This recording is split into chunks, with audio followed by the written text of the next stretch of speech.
Bismillahirrahmanirrahim. Assalamualaikum dan hai kelas. Masih lagi bersama dengan Cikgu Atira untuk Sains Tingkatan 5 Bab 1 berkenaan dengan mikroorganisma. Baik, sebelum Cikgu masuk kepada topik pembelajaran kita yang seterusnya pada hari ini, mari kita imbas semula apa yang sudah kita belajar pada kelas sebelum ni. Okey, sebelum ni Cikgu sudah cerita tentang maksud mikroorganisma, iaitu organisma yang paling seni ataupun kecil, dan kita sudah juga tengok 5 kumpulan mikroorganisma, iaitu kita ada virus, kita ada bakteria, kemudian kita juga ada fungi, alga, dan juga kita ada protozoa.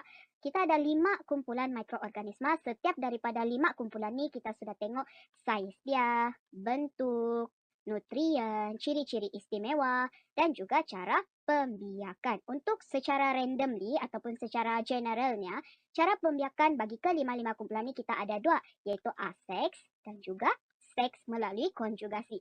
Pun begitu, untuk virus yang ini, kita hanya jalankan cara pembiakan seks ataupun konjugasi sahaja. Bila cikgu cek balik kamu punya tugasan Google Form tu, ada yang jawab virus membiak secara aseks. Okey, itu tidak tepat sebab virus hanya membiak secara seks, iaitu konjugasi sahaja. Okey, so ini yang kita sudah belajar pada kelas sebelum ini.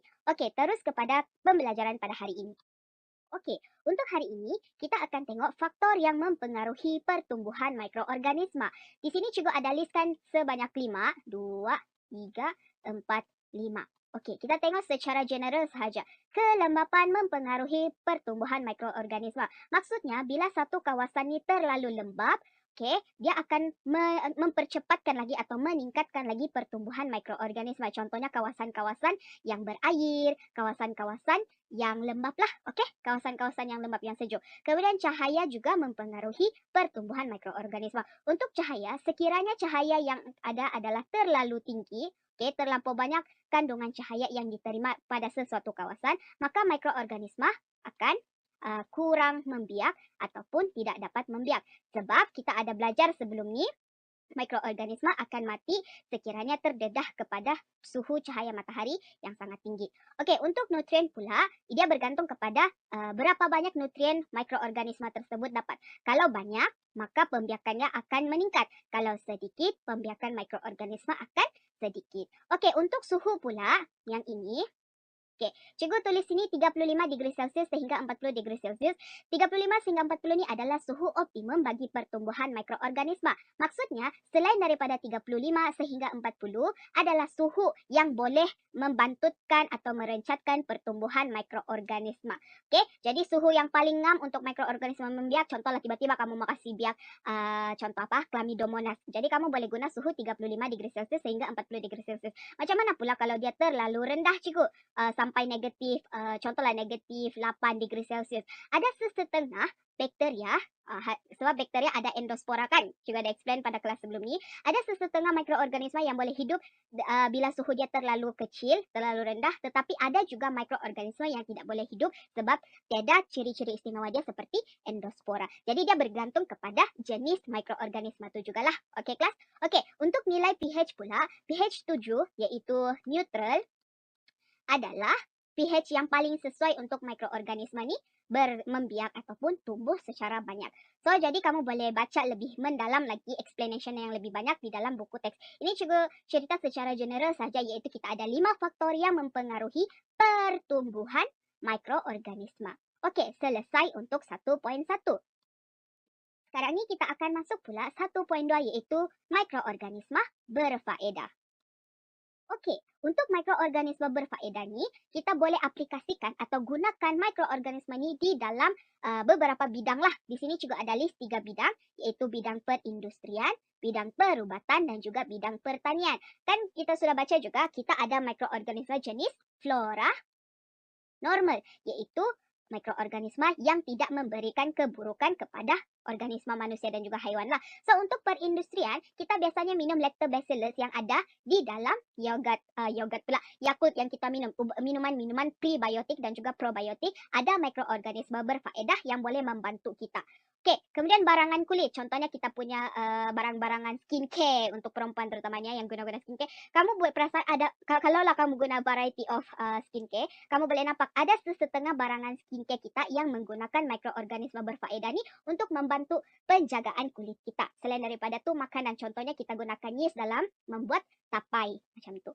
Okey, untuk perubatan yang paling banyak digunakan adalah contoh hormon insulin untuk menghasilkan insulin bagi penyakit apa yang menghadapi masalah insulin lah, penyakit diabetes tu. Contohnya kita ada DNA recombinant untuk E. coli, antibiotik, penicillin, kita ada vaksin yang kita gunakan mikroorganisme, bahkan kita punya vaksin yang COVID-19 ni pun kita letak virus tu sendiri di dalam kita punya vaksin.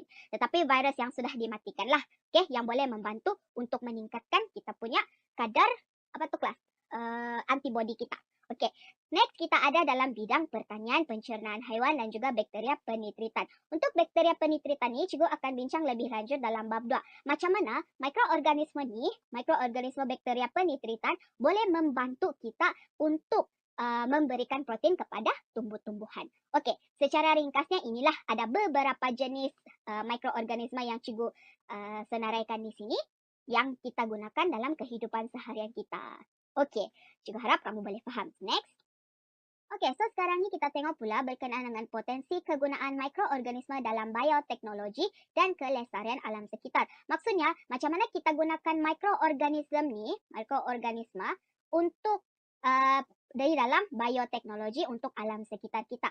So, apa yang boleh kita buat adalah bukan sekiranya, memang hari-hari kita selalu ada sisa-sisa pertanian, sisa-sisa kumbahan. Contohnya, kalau kamu punya mama buat masakan, terus ada sisa-sisa sayur yang dia potong akar dia guna kan, itu kita panggil sebagai sisa pertanian, sisa kumbahan. Daripada sisa-sisa yang kita gunakan, manusia gunakan, haiwan keluarkan, kita boleh hasilkan satu kegunaan mikroorganisme dalam bioteknologi yang kita panggil sebagai ekoenzim. Ekoenzim. Bagaimana kita hasilkan ekoenzim daripada sisa pertanian ni adalah melalui penapisan sisa pertanian. Jadi semua barang-barang sisa-sisa pertanian, sisa-sisa kumbahan yang dihasilkan oleh manusia dan juga haiwan ni, kita boleh hasil ataupun tukarkan dia ni menjadi ekoenzim melalui penapisan sisa pertanian. Maka ekoenzim inilah yang kita boleh gunakan sebab dia adalah bahan-bahan semula jadi untuk kita lestarikan alam sekitar dan untuk dalam bioteknologi lah.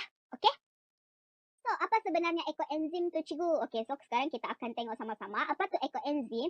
Ekoenzim merupakan hasil semula jadi daripada sisa pertanian yang diolah melalui proses penapaian. Macam yang tadi kita tengok slide sebelum ni yang cikgu bagi tahu, ekoenzim ni adalah hasil semula jadi yang kita dapat daripada sisa pertanian, sisa kumbahan atau apa-apa sisa yang secara semula jadi.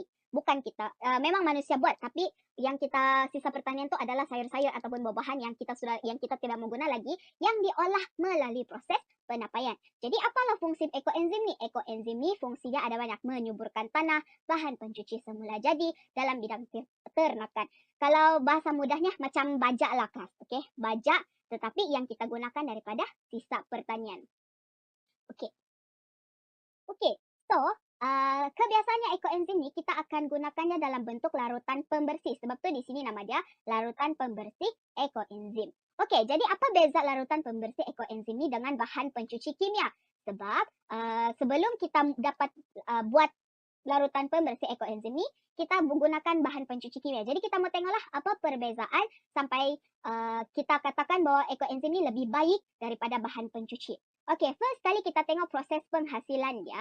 Larutan pembersih ekoenzim adalah penapisan sisa pertanian. Maksudnya kita gunakan sahaja sisa-sisa pertanian yang ada. Tidak perlu lagi kita gunakan bahan-bahan yang berkimia, bahan-bahan yang tidak bagus untuk alam sekitar kita.